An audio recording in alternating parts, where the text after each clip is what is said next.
O Jornal Panorama está no ar com as principais notícias da Assembleia Legislativa. E esses são os nossos destaques de hoje.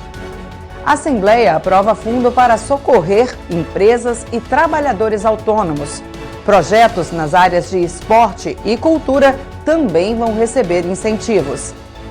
Levante Feminista. Deputada convida para lançamento de campanha contra o feminicídio. A ajuda econômica a setores atingidos pela pandemia foi destaque na pauta das sessões ordinária e extraordinária realizadas nesta quarta-feira. Confira os detalhes dos trabalhos no plenário virtual com a repórter Zelita Viana. Duas propostas de socorro financeiro a setores atingidos pela pandemia no Estado foram aprovadas em regime de urgência pelos deputados na sessão desta quarta. A primeira delas é a criação do Fundo de Proteção ao Emprego, para facilitar o acesso ao crédito a empresas e trabalhadores autônomos que tiveram as atividades prejudicadas com a pandemia. As deputadas Irine Lopes e Janete de Sá defenderam emenda para que a empresa beneficiada apresente contrapartida, não demitir. O empregador que recorrer a esses recursos não pode demitir. Porque senão nós usamos dinheiro público para manter aberta as portas de uma empresa e depois a primeira coisa que ela faz é demitir as pessoas. Nós estamos vendo aí muitas pessoas fechando o seu estabelecimento, muito desemprego, e foi necessário que o governo apresentasse este projeto para levar um socorro, tanto para os empreendedores, como também para as pessoas que precisam do seu posto de trabalho. Eu fiz uma emenda ao fundo onde, na regulamentação por decreto do governo, vai estar garantido os parâmetros de manutenção dos empregos até a contratação do empréstimo. Esse fundo vai ser gerido pelo Bandes, que vai ter um aporte de mais ou menos 250 milhões para empréstimos às empresas que buscarem esses recursos, e vai ter o Bandes no máximo 90 dias para receber o pedido, analisar a documentação e conceder o empréstimo, cujos juros serão compatíveis com os praticados na caderneta de poupança. Que vivemos um momento inédito, que vivemos um impacto muito forte da pandemia em todos os estados, e não é diferente no estado do Espírito Santo, tendo que restringir a atividade das empresas, e por conta disso os impactos são fortes. E o governo mandou para a Assembleia, e nós, numa medida de tramitação de urgência e emergência, analisamos e votamos, dando condição ao governo de conceder crédito para manutenção das empresas abertas e manutenção dos empregos no âmbito do Estado do Espírito Santo. Não acreditamos que é a solução, mas acreditamos que minimiza os impactos causados. Da mesma forma, votamos também uma lei que incentiva as empresas a investirem no esporte e na cultura. Isso fortalece principalmente a cultura, que está parada um ano no âmbito do Estado do Espírito Santo. Então é o que podemos fazer para ser solidários a esse momento tão difícil que o país vive e, sobretudo, o nosso Estado vem vivendo. Outra matéria aprovada pelo Legislativo Estadual é a destinação de até 10 milhões de reais por ano de repasse de convênios de ICMS para projetos nas áreas de esporte e cultura. A iniciativa é do governo do estado e do deputado Sérgio Majeschi. É muito importante que tenhamos agora uma lei específica de incentivo à cultura e ao esporte. Hoje votamos o projeto de lei 96/2021, de autoria do governo do estado, que foi, na verdade, apensado aos projetos de nossa autoria 844/2019 e 167/2020. Se cria, assim, uma lei estadual de incentivo à cultura e ao esporte. É uma lei muito importante porque passa a se vincular o incentivo a esporte e a cultura à arrecadação de ICMS. Lembrando que esse projeto só terá validade a partir de 2022. Então estamos muito satisfeitos que uma proposta de nossa autoria tenha se transformado em lei, mesmo que agora com o projeto vindo do governo do estado. Também de iniciativa do governo, o GERAR, Programa de Geração de Energias Renováveis do Espírito Santo, foi aprovado pelos deputados. A proposição concede incentivos fiscais e tributários para estimular a geração de energia solar fotovoltaica, eólica, com aproveitamento dos ventos do litoral e a partir do uso da biomassa. Com isso, o programa busca incentivar a diversificação e a produção de energias renováveis, diminuir a emissão de gases de efeito estufa, entre outros objetivos. Voltamos ao estúdio. Patrícia? Veja agora como foram os trabalhos das comissões. O Colegiado de Justiça aprovou matéria que proíbe homenagear pessoas condenadas por corrupção ou atos de improbidade administrativa. A Comissão de Constituição e Justiça analisou 13 proposições. 2 foram declaradas inconstitucionais e 11 receberam aprovação.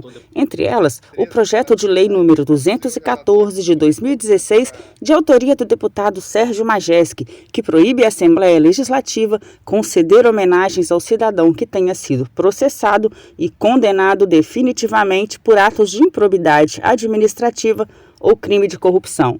A aprovação da matéria, que já passou pela análise da Comissão de Defesa da Cidadania e Direitos Humanos, foi comemorada pelo deputado Marcelo Santos. Esse projeto veio em boa hora, porque existia aqui um cavalo de batalha quando você apresentava, algum parlamentar apresentava uma honraria, né, uma proposta de título de cidadania, por exemplo, e aí essa figura alcançada pelo título, através de um parlamentar, estava respondendo um processo, ele era réu, porém ainda não havia uma manifestação nem de primeiro grau da justiça. E aí, por conta de lados opostos, talvez na política, isso aqui virava um pandemônio. Então essa emenda ela é esclarecedora porque diz, após trânsito em julgado, ou seja, exaurindo todas as discussões na esfera judicial, condenado, ele não pode receber, como também não pode ser contratado, até porque já prevê, inclusive, a própria legislação. Mas é muito importante ter isso para que ninguém possa questionar uma legislação em vigor.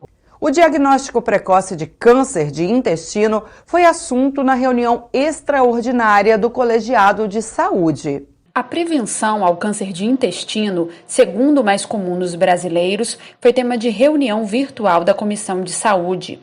Apesar de silenciosa, a doença pode ser diagnosticada precocemente, com mais de 90% de taxa de cura. De acordo com os dados do Sistema Único de Saúde do Instituto Nacional do Câncer, nos últimos 2 anos houve um aumento de 12,76% na incidência desse tipo de câncer no país. Com relação à gravidade, o câncer de intestino é o 3º em mortalidade, e essas taxas apresentaram ascendência nos últimos anos. Para os homens, o registro da doença fica atrás somente do câncer de próstata. Para as mulheres, é o 2º mais frequente depois do câncer de mama.